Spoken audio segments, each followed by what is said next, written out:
Child's pose or Balasana, one of the poses that most of us love to get into after we've been flowing or working hard. But it's also a pose that can feel restrictive, and if your knees aren't good, like mine have not been lately, it can be very hard to get into a comfortable position. So let's talk about child's pose, some of the variations you can do, and some of the props you can use to make it more comfortable. If you're in child's pose, most likely you are in a place where you are catching your breath, slowing down your breath, opening through your back, opening through your hips, and relaxing. So we should find a way to make it feel that way for you if it doesn't naturally. And for me, sometimes I love it, and sometimes my body does not love it at all. So let's talk about traditional child's pose, and then we will get into using some of the variations with props to make it more comfortable for you. I love this trick that one of my teachers showed to get into it while keeping your hips back. So we're going to start by bringing the toes to touch and the knees wide. And we can play with how wide the knees are. The wider they are, the more you're going to target the hips, and the closer together, even if you want to keep the legs together, you're releasing the lower back a little bit more. So before we come right into child's pose, I'm going to start by sitting back on my heels. And right away, if your knees don't like this, this can be pretty limiting. But if it feels okay, it's nice to take a breath or two here. Let the quads really start to open up a bit. And then as we let our body come forward into child's pose, I'm going to see what I can do to keep my hips back on my heels or close to that as much as possible. So this is a beautiful way to come into child's pose that one of our teachers, Sharita, showed in her class, and I've used ever since. So I'm going to just take my time and press back as I walk my hands forward. I'm trying to keep those heels, my hips back on my heels. So I'm trying to stay nice and deep, and my knees want to come a little wider, give me plenty of room for my belly to fit between those legs. I'm just working my way back, trying to keep those hips down, wiggling down into child's pose. And you can see as I'm in this pose, my hips do come up a little bit, no problem. When we find ourselves deep into child's pose, I love to cue an opportunity to let the back side of the body really open up. So bringing the breath into the lower back, into the belly, and into the lungs, and feeling the back of the rib cage, the shoulder blades open up. You can take a few deep breaths here.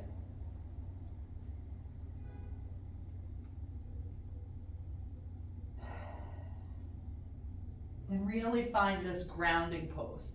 Let's talk about what happens in different bodies. Some people are very open through their hips, and they're able to come so far down that it's almost like they're in a little bit of a back bend. And in that case, it's really hard to open up through the back, but that's fine.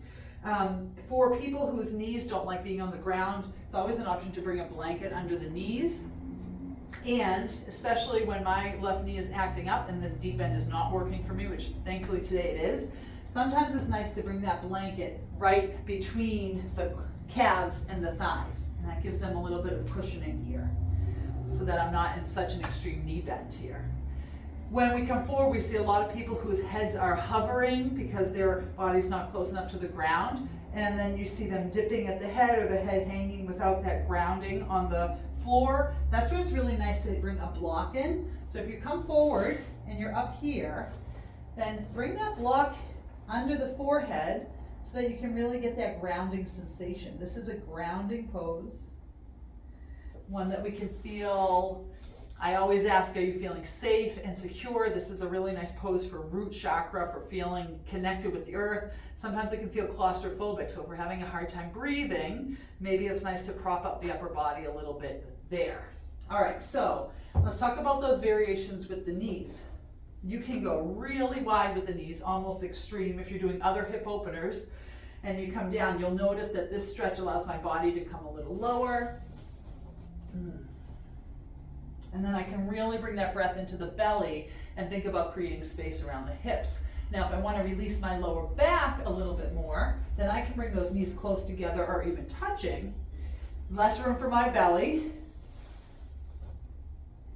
And here I find myself hovering a little bit, so I'll bring the block under my forehead. And then as I take those deep breaths, I can feel that lower back releasing a little bit more here. So again, child's pose should be a pose where you feel grounded and restful. If it isn't, and you're in a class and there's no real reason other than to rest to be in this pose, then you should take it in whatever position feels good. For some of us, that might mean more of a puppy dog-like pose.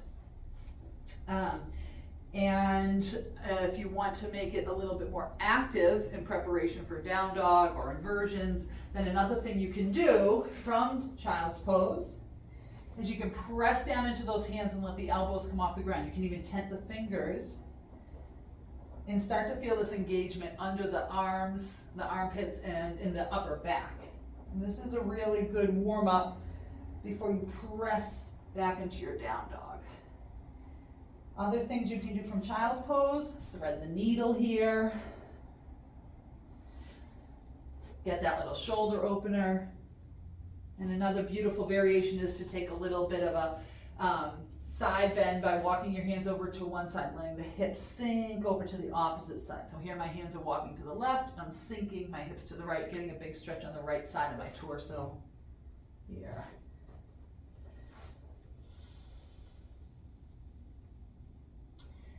And if you've been in that pose for a long time, it's nice to let those legs straighten out a bit, shake them out, especially if your knees don't love those deep bends. And then you can bring it right back into that down dog and get your flow started. All right, there's our Balasana, our child's pose.